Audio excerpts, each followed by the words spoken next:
سے ہم لباس کس طرح کا زیب تن کر رہے ہیں، یا ہمارا اخلاق کس طرح ہے، وہ قرآن سے میچ کرتا بھی ہے کہ نہیں کرتا، یا ہماری سوشل ڈیلنگز کس طرح سے ہیں، آیا قرآن میں اسے ممانعت تو نہیں ہے۔ ان ساری چیزوں کا ہم دھیان رکھے بغیر دنیا میں داخل ہو جاتے ہیں، اور پھر جب شام آتی ہے تو پھر ہم شام کو جب ہم واپس اپنی دنیا سمیٹ کے سب کچھ کر کے جب ہم واپس آتے ہیں، اندھیرا چھانے لگتا ہے، تو پھر ہم پہ خوف کا ایک خوف طاری ہونے لگتا ہے، تو پھر ہم اللہ تعالیٰ کی طرف رجوع کرتے ہیں کہ اللہ تعالیٰ اب ہم تیری ہی طرف آ رہے ہیں، ہماری دعائیں قبول کر لے، ہماری توبہ قبول کر لے۔ اور کوئی شک نہیں کہ اللہ تعالیٰ توبہ قبول کرتا ہے، لیکن اس ضد میں، اس ڈھٹائی سے اگر ہم دنیا میں چلے جائیں، اس ڈھٹائی میں اللہ تعالیٰ کے احکامات کو رد کر دیں کہ اللہ تعالیٰ معاف کرنے والا ہے، تو پھر اللہ تعالیٰ معاف نہیں کرتے۔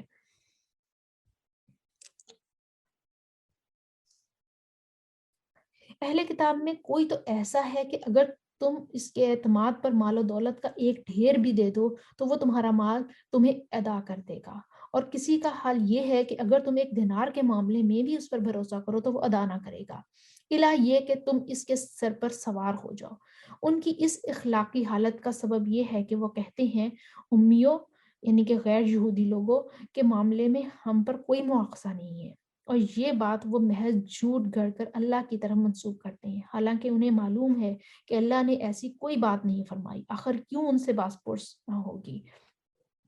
جو بھی اپنے عہد کو پورا کرے گا، برائی سے بچ کر رہے گا، وہ اللہ کا محبوب بنے گا، کیونکہ پرہیزگار لوگ اللہ کو پسند ہے۔ رہے وہ لوگ جو اللہ کے عہدوں اور اپنی قسموں کو تھوڑی قیمت پر بیچ ڈالتے ہیں، تو ان کے لیے آخرت میں کوئی حصہ نہیں۔ اللہ قیامت کے روز نہ ان سے بات کرے گا، نہ ان کی طرف دیکھے گا، اور نہ انہیں پاک کرے گا، بلکہ ان کے لیے تو دردناک اور سخت دردناک عذاب ہے۔ ان میں کچھ لوگ ایسے ہیں جو کتاب پڑھتے ہوئے اس طرح زبان کا الٹ پھیر کرتے ہیں کہ تم سمجھو جو وہ پڑھ رہے ہیں وہ کتاب ہی کی عبارت ہے، حالانکہ وہ کتاب کی عبارت نہیں ہوتی۔ وہ کہتے ہیں کہ یہ جو کچھ ہم پڑھ رہے ہیں یہ خدا کی طرف سے ہے، حالانکہ وہ خدا کی طرف سے نہیں ہوتا، وہ جان بوجھ کر جھوٹ بات اللہ کی طرف منسوب کر دیتے ہیں۔ کسی انسان کا یہ کام نہیں کہ اللہ تو اس کی کتاب کو اور حکم کو اور نبوت عطا فرمائے اور وہ لوگوں سے کہے کہ اللہ کے بجائے تم میرے بندے بن جاؤ۔ وہ تو یہی کہے گا کہ سچے ربانی بنو، یعنی کہ سچے اللہ کے بندے بنو، جیسا کہ اس کتاب کی تعلیم کا تقاضا ہے جسے تم پڑھتے اور پڑھاتے ہو۔ وہ تم سے ہرگز یہ نہ کہے گا کہ فرشتوں کو یا پیغمبروں کو اپنا رب بنا لو۔ کیا یہ ممکن ہے کہ ایک نبی تمہیں کفر کا حکم دے جبکہ دوسرا تمہیں مسلمان بنا دے؟ نبیوں کی تعلیم میں کوئی فرق نہیں ہے، سب نبی ایک اللہ کی طرف بلاتے تھے۔ فرق ہے ہماری انڈرسٹینڈنگ میں، فرق ہے کہ ہم نے اس کو کس طریقے سے انڈرسٹینڈ کیا، یا دنیا جب مقابلے میں آئی تو ہم کس طریقے سے اس کو کوپ اپ کر سکے۔ کیا ہم دین میں پھر بھی جمے رہے، کیا ہم دین میں پھر بھی جڑے رہے، یا ہم دنیا کے بہکاوے میں آ کر ہم آدھے دین سے پھر گئے، آدھے اللہ کی آیات کو مانتے رہے۔ ورنہ نبیوں کے احکامات میں کوئی فرق نہیں ہے۔ یاد کرو اللہ نے پیغمبروں سے عہد لیا تھا کہ آج میں نے تمہیں کتاب اور حکمت اور دانش سے نوازا ہے، کل اگر کوئی دوسرا رسول تمہارے پاس اسی تعلیم کی تصدیق کرتا ہوا آئے جو پہلے سے تمہارے پاس موجود ہے تو تم کو ان پر ایمان لانا ہوگا اور اس کی مدد کرنی ہوگی۔ مطلب یہ ہے کہ ہر پیغمبر سے اس کا امر کا عہد لیا جاتا رہا ہے۔ یہاں اتنی بات اور سمجھ لینی چاہیے کہ حضرت محمد صلی اللہ علیہ وآلہ وسلم سے پہلے ہر نبی سے یہ عہد لیا جاتا رہا ہے، اسی بنا پر ہر نبی نے اپنی امت کو بعد کی آنے والی نبی کی خوشخبری دی ہے اور اس کا ساتھ دینے کی ہدایت بھی کی ہے، لیکن نہ قرآن میں نہ حدیث میں کہیں بھی اس امر کا یہ پتہ نہیں چلتا کہ حضرت محمد صلی اللہ علیہ وآلہ وسلم سے کوئی ایسا عہد لیا گیا ہو یہ آپ نے اپنی امت کو کسی بعد کے آنے والے نبی کی خبر دے کر اس پر ایمان لانے کی ہدایت فرمائی ہو، بلکہ قرآن میں صراحت کے ساتھ حضور کو خاتم النبیین فرمایا گیا ہے، اور بکثرت احادیث میں خود رسول اللہ صلی اللہ علیہ وآلہ وسلم نے فرمایا ہے کہ اللہ کے بعد کوئی نبی آنے والا یا آپ صلی اللہ علیہ وسلم کے بعد کوئی نبی آنے والا نہیں ہے۔ یہ ارشاد فرما کر اللہ نے پوچھا کہ کیا تم اس کا اقرار کرتے ہو اور اس پر میری طرف سے عہد کی بھاری ذمہ داری اٹھاتے ہو؟ انہوں نے کہا ہاں ہم اقرار کرتے ہیں۔ اللہ نے فرمایا اچھا تو گواہ رہو، میں بھی تمہارے ساتھ گواہ ہوں۔ اس کے بعد جو اپنے عہد سے پھر جائے وہی فاسق ہے۔ اب کیا یہ لوگ اللہ کی اطاعت کا طریقہ یعنی کہ دین چھوڑ کر کوئی اور طریقہ چاہتے ہیں؟ حالانکہ آسمان و زمین کی ساری چیزیں چاروں ناچار اللہ ہی کی تابع فرمان ہے اور اسی کی طرف سب کو پلٹنا ہوگا۔ اے نبی صلی اللہ علیہ وآلہ وسلم، کہو کہ ہم اللہ کو مانتے ہیں، اس تعلیم کو مانتے ہیں جو ہم پر نازل کی گئی، ان تعلیمات کو بھی مانتے ہیں جو ابراہیم، اسماعیل، اسحاق، یعقوب، اولاد یعقوب پر نازل ہوئی تھی، اور ان ہدایت پر بھی ایمان رکھتے ہیں جو موسیٰ علیہ السلام اور عیسیٰ علیہ السلام اور دوسرے پیغمبروں کو ان کے رب کی طرف سے دی گئی۔ ہم ان کے درمیان کسی پر فرق نہیں کرتے، اور ہم اللہ کے تابع فرمان مسلمان ہیں۔ اس فرما برداری اسلام کے سوا جو شخص کوئی اور طریقہ اختیار کرنا چاہے، اس کا وہ طریقہ ہرگز قبول نہ کیا جائے گا اور آخرت میں وہ ناکام و نامراد ہوگا۔ کیسے ہو سکتا ہے کہ اللہ ان لوگوں کو ہدایت بخشے جنہوں نے نعمت ایمان پا لینے کے بعد بھی کفر اختیار کیا، حالانکہ وہ خود اس بات پر گواہی دے چکے ہیں کہ یہ رسول حق پر ہے اور ان کے پاس روشن نشانیاں بھی آ چکی ہیں۔ اللہ ظالموں کو تو ہدایت نہیں دیا کرتا، ان کے ظلم کا صحیح بدلہ یہی ہے کہ ان پر اللہ اور فرشتوں اور تمام انسانوں کو پھٹکار رہے گی، اسی حالت میں وہ ہمیشہ رہیں گے، نہ ان کی سزا میں تخفیف ہوگی اور نہ انہیں مہلت دی جائے گی۔ البتہ وہ لوگ بچ جائیں گے جو اس کے بعد توبہ کر کے اپنے طرز عمل کی اصلاح کر لیں۔ اللہ بخشنے والا اور رحم فرمانے والا ہے۔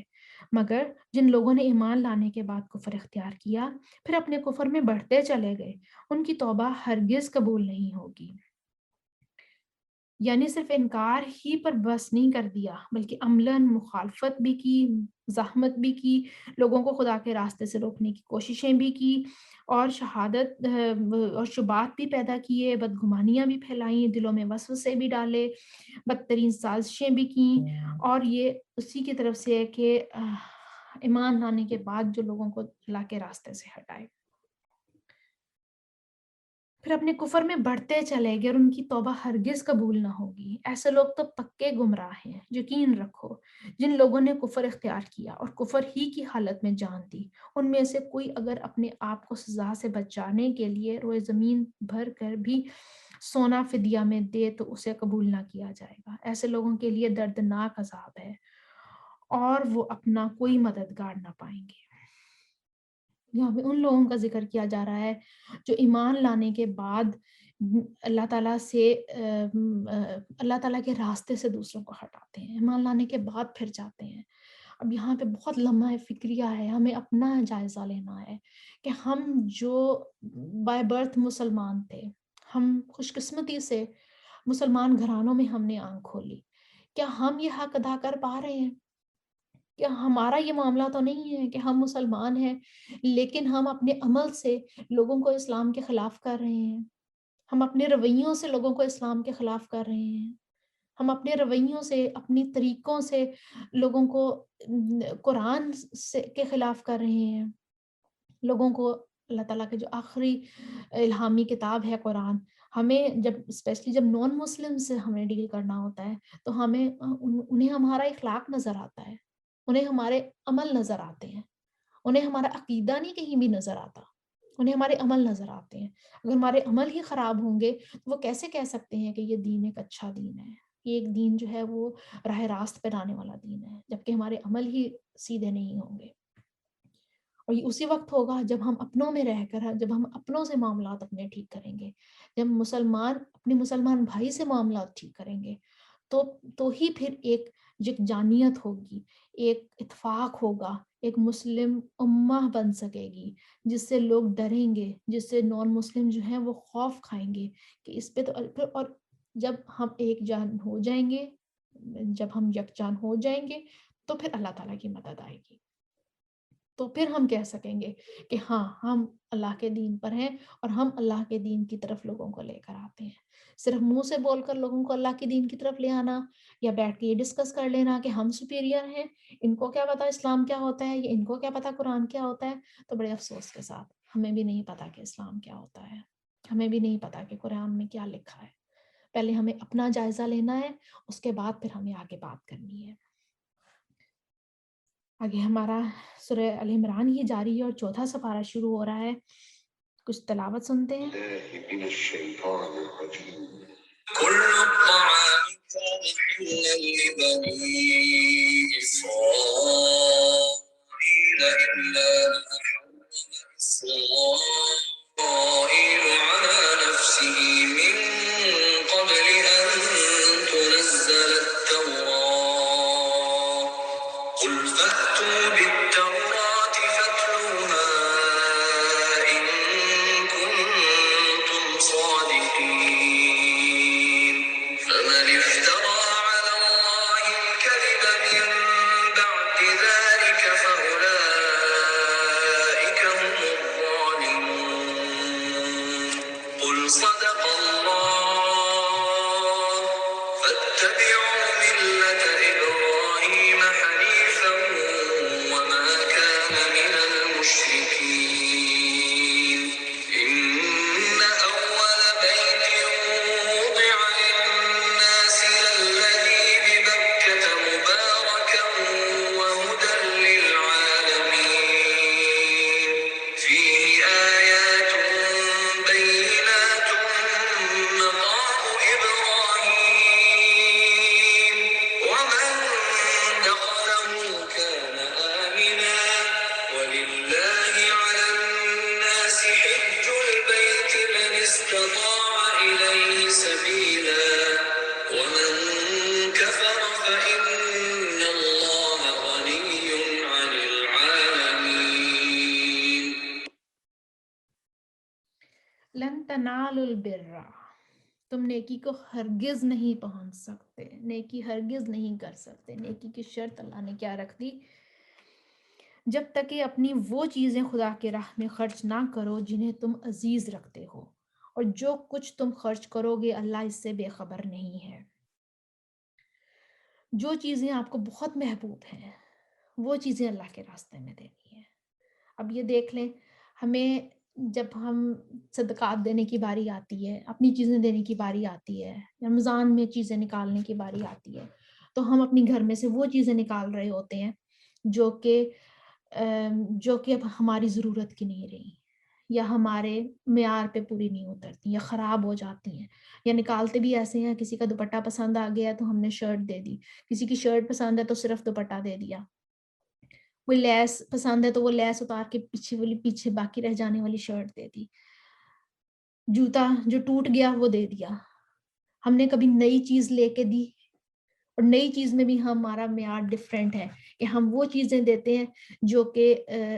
دینے والی چیزیں کیٹیگری ہی علیحدہ ہوتی ہے، اور اپنے لیے چیز لینی ہے اس کی کیٹیگری ہی علیحدہ ہوتی ہے. تو اس میں ہمیں سوچنا ہے کہ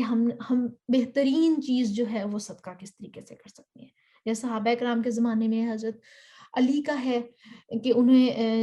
وہ 2 لے کر آئے اپنے لیے، جب سوٹ لے کر آئے تو ان میں ایک جو تھا وہ 2 دینار کا تھا اور ایک جو تھا وہ 1 دینار کا تھا. ان کا جو ملازم تھا، ان کا جو غلام تھا وہ جوان تھا، اور جب دینے لگے تو جو 2 دینار کا تھا وہ اپنے غلام کو دے دیا کہ یہ تم جوان ہو، تم پہ یہ زیادہ اچھا لگے گا، میری عمر زیادہ ہے اس وجہ مجھے یہ 1 دینار والا ہی صحیح لگے گا. کہ ہم جب چیز لیتے ہیں، ہم اپنے ملازمین کے لیے یا ہم ضرورت مندوں کے لیے یا دینے دلانے کے لیے کوئی چیز لیتے ہیں، کہ ہم اس نیت سے لیتے ہیں کہ مہنگی چیز ہم دینے کے لیے لے لیں اور سستی چیز اپنے پہننے کے لیے لے لیں. حالانکہ اللہ نے قرآن میں واضح کر کے لکھ دیا کہ جو تم میں سے بہترین چیز اللہ کی راہ میں صدقہ کرے گا، اور جو تم خرچ کرو گے اللہ اس سے بے خبر نہیں ہے. اللہ نیتیں جانتا ہے، اللہ ظاہری اسباب پہ نہیں جاتا. اللہ یہ نہیں دیکھتا، دنیا کا کوئی بندہ تو آپ کا دینا دیکھ کے کہہ دے گا کہ بہت سخی بندہ ہے، لیکن اللہ تعالیٰ تو دلوں کے بھید جانتا ہے. اللہ کو پتہ ہے کہ آپ نے وہ سخاوت کس لیول کی ہے، کس ڈر سے کی ہے، اور کس مقصد کے لیے کی ہے. کھانے کی یہ ساری چیزیں جو شریعت محمدی میں حلال ہیں، نبی اسرائیل کے لیے بھی حلال تھی. البتہ بعض چیزیں ایسی تھیں جنہیں تورات کے نازل کیے جانے سے پہلے اسرائیل حضرت یعقوب نے خود اپنے اوپر حرام کر لیا تھا. ان سے کہو اگر تم اپنے اعتراض میں سچے ہو تو لاؤ تورات اور پیش کرو اس کی کوئی عبارت. اس کے بعد بھی جو لوگ اپنی جھوٹی گھڑی ہوئی باتیں اللہ کی طرف منسوب کرتے رہیں، وہی در حقیقت ظالم ہے۔ کہو اللہ نے جو کچھ فرمایا ہے سچ